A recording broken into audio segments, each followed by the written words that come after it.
Hello दोस्तों, कैसे हैं आप सभी। आशा करता हूं कि आप सभी स्वस्थ और मस्त दोनों ही होंगे। तो दोस्तों, आज हम फिर से डिस्कस करने वाले हैं रहेजा QBE हेल्थ इंश्योरेंस के प्लान को। तो आज हम जिस प्लान को डिस्कस करेंगे उस प्लान का नाम है हेल्थ QBE ए ला कार्टे प्लान। दोस्तों, जैसे कि आप सभी जानते हैं कि इस बदलते दौर में लाइफ में हर कोई आगे बढ़ना चाहता है, ना कि कोई पीछे रहना चाहता है। तो हम लोग इस एक्सपेंसिव के दौर में हर एक चीज़ को इन्वेस्टमेंट की तरह ही देखते हैं, हर चीज़ में कितना इन्वेस्टमेंट करना है। तो ऐसे ही हेल्थ इंश्योरेंस जो है वो भी इन्वेस्टमेंट का पार्ट है। और जैसे कि आप सभी जानते हैं कि बदलते समय के साथ हॉस्पिटल में मेडिकल ट्रीटमेंट के एक्सपेंसिव कितने बढ़ते ही जा रहे हैं, और कल को आने वाले टाइम में कोई ऐसी सिचुएशन ना क्रिएट हो जाए जिससे कि हमें हॉस्पिटल में एडमिट होना पड़े, कि जो भी हमारी सेविंग है कहीं ना कहीं वो हॉस्पिटल के बिल में ही पे हो जाएगी। तो उससे बचने के लिए आज की ही डेट में अगर आपने हेल्थ इंश्योरेंस नहीं करा रखा है तो प्लानिंग कर लें और हेल्थ इंश्योरेंस का प्लान जल्द से जल्द करा लें। अब हम इस प्लान में भी जान लेते हैं कि क्या है खास और क्या है यूनिक। जैसे कि अगर हम शेड्यूल बेनिफिट की बात करें, अगर सम एश्योर्ड 1 से 2 लाख रुपए हम ले रहे हैं तो हॉस्पिटल में एडमिट होना ज़रूरी होता है, चाहे 1 से 2 लाख रुपए का सम एश्योर्ड हमने लिया है या 3 से 50 लाख रुपए का सम एश्योर्ड लिया है। अब सेम अगर रूम रेंट पे बात करें तो रूम रेंट पे कैपिंग है 1 से 2 लाख रुपए की पॉलिसी में 1%। सेम आपका 3 से 50 लाख रुपए की पॉलिसी में भी 1% की रूम रेंट पे कैपिंग है। अब ICU चार्जेस की भी बात करते हैं तो सेम आपका 1 से 2 लाख और 3 से 50 लाख रुपए के सम एश्योर्ड में 2% की ICU पे भी कैपिंग है। अब दोस्तों, बात करते हैं प्री और पोस्ट के बिल की।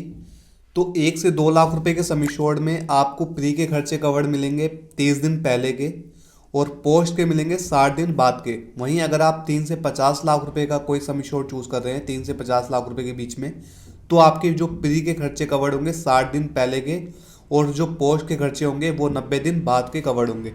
अब एम्बुलेंस चार्जेस की बात करें तो सेम आपका 1 से 2 लाख और 3 से 50 लाख रुपए तक के सम एश्योर्ड में एम्बुलेंस चार्जेस भी आपको कवर्ड मिलेंगे। अब दोस्तों, बात करते हैं डेली अलाउंस की। तो आपको पर डे का 500 रुपये मिलता है 1 से 2 लाख रुपए के सम एश्योर्ड पे, और वही आप 3 से 50 लाख रुपए की पॉलिसी ले रहे हैं तो ये चीज़ आपको कवर नहीं मिलेगी। अब ऑर्गन डोनर की बात करते हैं कि जैसे कि अगर कोई पर्सन बॉडी का पार्ट खराब हो गया है तो डोनेट कर रहा है, जैसे कि किडनी अगर फेल हो रही है, तो 1 से 2 लाख रुपए के सम एश्योर्ड में ये चीज़ कवर्ड नहीं है, और 20% सम एश्योर्ड कवर्ड है 3 से 50 लाख रुपए के सम एश्योर्ड में। और रिचार्ज जो रिस्टोर बेनिफिट होता है ये आपको दोनों ही वेरिएंट में कवर्ड मिलेगा। मेडिकल चेकअप की बात करें तो ये भी आपको दोनों ही वेरिएंट के अंदर मेडिकल चेकअप भी कवर्ड मिलेंगे। नॉन मेडिकल एक्सपेंसेस की बात करें तो 1 से 2 लाख रुपए के सम एश्योर्ड में कवर्ड नहीं है, 3 से 50 लाख रुपए के सम एश्योर्ड में आपको नॉन मेडिकल एक्सपेंसेस के खर्चे कवर्ड मिलेंगे। अब दोस्तों, बात करते हैं सम एश्योर्ड इंक्रीज, यानी कि दोनों ही वेरिएंट के अंदर 10% on cashless sum assured increase का बेनिफिट मिलेगा। डोमिसिलरी ट्रीटमेंट की बात करें तो दोनों ही वेरिएंट के अंदर ये चीज़ भी कवर्ड मिल रहा है।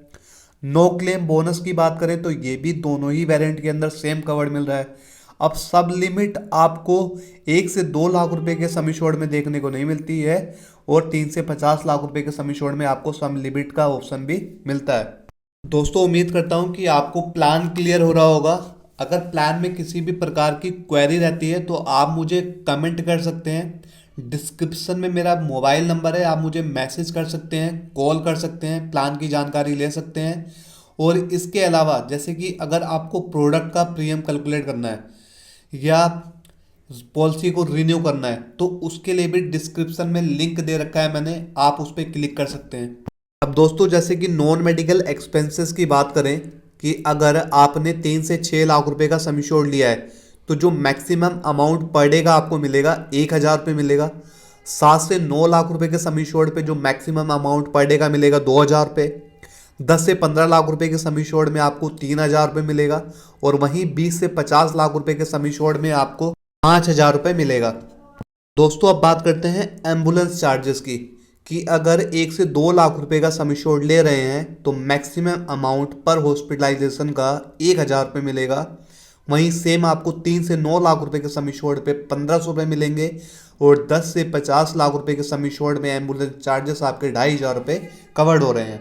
दोस्तों इसके अलावा मैं एक चीज़ और कह रहा था कि जैसे कि अभी तक आपने अगर चैनल को सब्सक्राइब नहीं किया है तो चैनल को सब्सक्राइब जरूर कर लें, जिससे कि हमारी जो भी लेटेस्ट वीडियो होगी वो जल्द से जल्द आपको मिल सकेगी। और अगर आपको प्लान का ब्रोशर चाहिए तो आप मुझे व्हाट्सएप पे मैसेज कर दीजिएगा, मैं आपको इसका पीडीएफ शेयर कर दूंगा व्हाट्सएप पे, आप उसमें भी बेनिफिट को रीड कर सकते हैं। दोस्तों अब बात करते हैं डोमिसिलरी हॉस्पिटलाइजेशन की, यानी कि अगर आप 1 से 2 लाख रुपए का सम एश्योर्ड ले रहे हैं तो जो डोमिसिलरी ट्रीटमेंट का अमाउंट मिलेगा आपको पर क्लेम पे 15,000 रुपये मिलेगा मैक्सिमम।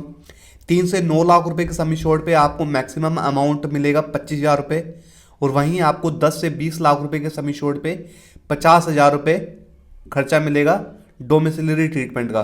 25 से 50 लाख रुपए के सम एश्योर्ड पे 1.5 लाख रुपये मिलेगा। डोमिसिलरी ट्रीटमेंट में क्या होता है दोस्तों, जैसे कि अगर कर्फ्यू लग गया है या हॉस्पिटल के अंदर बेड अलो नहीं हो रहा है, फिर डॉक्टर की प्रिस्क्रिप्शन पे आप अगर घर पे इलाज करा रहे हैं तो उसमें आपको जो अमाउंट दे रखा है मैक्सिमम अमाउंट पर क्लेम, इतना अमाउंट मिलेगा। दोस्तों अब कुछ अदर फीचर्स की बात करते हैं, जैसे कि सबसे पहला है एड ऑन कवर। तो सब लिमिट वेवर का एक ऑप्शन है जिसके अंदर आप कुछ एडिशनल प्रीमियम को दे करके जो रूम रेंट पे कैपिंग है और डॉक्टर चार्जेस पे जो कैपिंग है उसको हटवा सकते हो। ऐसे ही दूसरा ऑप्शन है को पेमेंट अरेंजमेंट का, यानी कि आप 20% तक की को पेमेंट भी ऑप्शन के अंदर अरेंज कर सकते हो। अब कुछ स्पेशल फीचर की भी इसमें बात करते हैं जिसको आप इंजॉय कर सकते हो, जैसे कि चॉइस है थर्ड पार्टी एडमिनिस्ट्रेटर की, टीपी आप चूज कर सकते हो। कैशलेस फैसिलिटी अवेलेबल है, मोर देन 5,000 से ज़्यादा हॉस्पिटल पैनल में है अक्रॉस द कंट्री। तो आप कैशलेस यानी कि जिस भी हॉस्पिटल में जाएंगे आपने ओनली पॉलिसी नंबर देना होता है या पॉलिसी की कॉपी दिखानी होती है, बाकी चीज़ें कैशलेस ही रहेंगी ट्रीटमेंट। अब दोस्तों बात करते हैं एक्सक्लूजन की, जैसे कि प्री एग्जिस्टिंग डिसीज की बात कर लें कि अगर आप पॉलिसी ले रहे हैं और पहले से ही कोई प्रॉब्लम है तो कंपनी उस पर 3 से 4 साल का वेटिंग पीरियड लगाती है और पॉलिसी लेते समय फर्स्ट 30 डेज तक यानी कि कोई भी बीमारी कवर नहीं होती है, 31वें दिन से बीमारी कवर्ड होती है। अब कुछ चीज़ों की बात करते हैं जो कि कंपनी कवर नहीं करती है, जैसे कि investigation, evolution, rest cure rehabilitation and respite care, obstetric weight control, cosmetic और प्लास्टिक सर्जरी, जो कि ये चीज़ें कंपनी कवर नहीं करेगी। तो दोस्तों उम्मीद करता हूँ कि वीडियो आपको पसंद आया होगा। वीडियो अगर पसंद आया तो ज़्यादा से ज़्यादा लोगों को शेयर करें, जिससे कि ये प्रोडक्ट और भी लोगों को पहुंच सके और इस प्रोडक्ट की बहुत से लोगों को जानकारी हो सके। तो दोस्तों अगर आप हॉस्पिटल चेक करना चाहते हैं कि रहेजा QBE हेल्थ इंश्योरेंस के कौन कौन से हॉस्पिटल आपके नियर बाय पैनल में है तो डिस्क्रिप्शन में लिंक है, आप लिंक को क्लिक करके सर्च कर सकते हैं। तो दोस्तों चैनल को सब्सक्राइब करें, वीडियो को लाइक ज़रूर करें। मिलते हैं अगली वीडियो में। Take care.